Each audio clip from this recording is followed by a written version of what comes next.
नमस्कार विद्यार्थी मित्रांनो, स्वागत आहे महासेमी इंग्लिश चॅनलमध्ये। आज आपण बघणार आहे स्टँडर्ड 8 त्याच्यामधील English 1.3 trees are the kindest things I know याचा चिटचॅट आज आपण बघणार आहोत। त्याच्यामध्ये पहिला प्रश्न आहे, when do you receive gifts? I receive gifts on my birthday. दूसरा आहे, do you like to give gifts? Yes, I like gifts. तीसरा है, from whom do you get gifts? From my relatives and friends. चौथा प्रश्न है, what is the best gift that you have ever received? याचे उत्तर आहे, it is a alarm clock given by my mother. पाचवा प्रश्न है, why is it special for you? याचे उत्तर आहे, it is given with love and affection. What gift do trees give to mankind? झाडे माणसाला कोणते गिफ्ट्स देतात? याचे उत्तर आहे, trees provide numerous gifts to mankind including. तर पहा याच्यामध्ये काय काय आहे।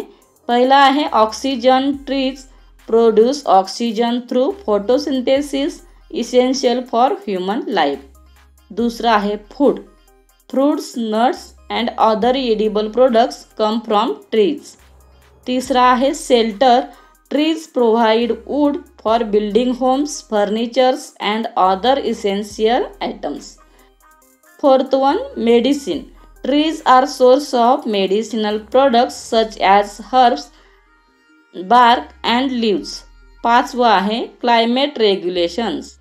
Trees help regulate the climate by absorbing carbon dioxide and producing. These gifts from trees are essential for human life, well-being and the health of the planet. दूसरा आहे पहा, name two parts of a tree begin with. तर आपल्याला काय करायचं आहे, इथे शब्द दिलेला, इथे वर्ड दिलेला आहे, त्याच्यावरून आपल्याला काय करायचं आहे, त्याचे पार्ट्स लिहायचे आहेत। त्याच्यामध्ये पहिला आहे B, branches, bark, F, flower, fruits, T, tree top, trunk. B प्रश्न आहे, in most countries in the northern hemisphere there are 4 seasons: spring, summer, autumn and winter. तर पहा याच्यामध्ये try to guesses what is the season in the months given below.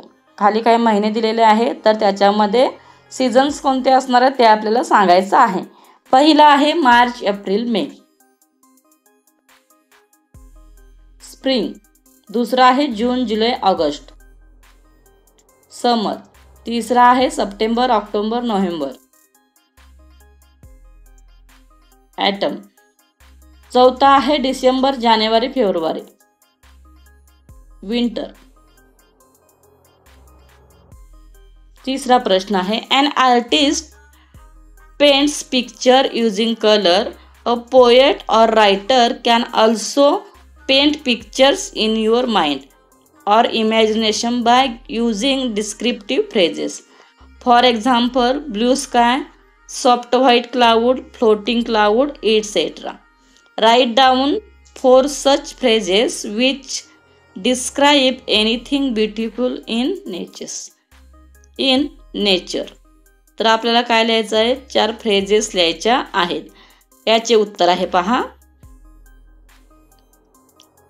Jewel blue stream, flax beach, nut brown forest, parsley green fields. Thank you for watching. तुम्हाला video आवडला असेल तर आमच्या चॅनलला like करा, शेअर करा, सबस्क्राईब करा, व्हिडिओला जास्तीत जास्त विद्यार्थ्यांपर्यंत पोहोचवा। Thank you for watching.